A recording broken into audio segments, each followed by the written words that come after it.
Eating green tea leaves to fight bacteria. A recent USDA study states that green tea may have extensive antibacterial properties. The study was compiled by USDA experts from several prior studies on the individual interactions between compounds in green tea and several disease-causing bacteria. The results indicate that green tea has applications for health far beyond its often cited cancer and heart disease fighting properties. Below are just a few of the strains of bacteria that the report claims green tea can fight against. First, E. coli. There are several different types of E. coli and most of them are harmless. However, there is one strain labeled O157:H7 which is very dangerous.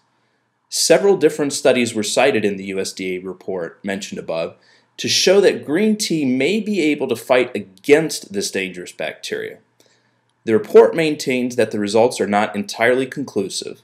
However, in one study, mice treated with green tea supplements were more resistant to the symptoms of E. coli infection than mice who were not treated. Most mice exposed to E. coli and not given the green tea extract died. However, none of the mice who were exposed to E. coli and given the green tea extract showed any clinical signs of being affected. Most of the studies surveyed showed that symptoms of E. coli were less prevalent when green tea was administered. In addition, some studies actually showed a reduction of the E. coli organisms themselves. Tuberculosis.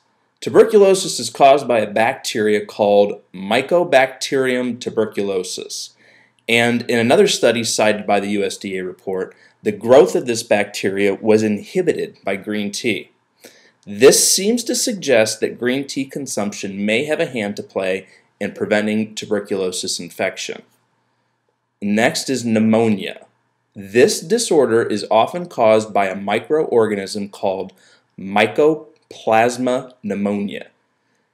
In another study cited by the USDA report, green and black tea were shown to prevent the spread of this microorganism. The USDA report claims that this may mean that certain nutrients in tea could be effective in treating pneumonia infections. Spoilage bacteria. The USDA report notes several bacteria which contribute to the spoilage of food may be fought against using green tea. Many of these spoilage bacteria can contribute to food poisoning if their development on food is advanced. Green tea was found to stop the growth of many of these bacteria. The benefits of eating whole green tea leaves. Many of the nutrients indicated as having antibacterial properties in the USDA report are present in much higher levels in whole tea leaves than they are in regular brewed tea. This is made clear in a second USDA report on the levels of beneficial nutrients in several different types of tea, including brewed black and green tea, as well as unadulterated whole green tea leaves. For example, catechins, which are one of the most important groups of flavonoids contributing to the green tea's antibacterial properties, are present in concentrations 94.7 times greater in whole green tea leaves than in brewed green tea. According to the report, the presence of other beneficial flavonoids are as much as 100 times greater or more in whole leaves than in brewed tea.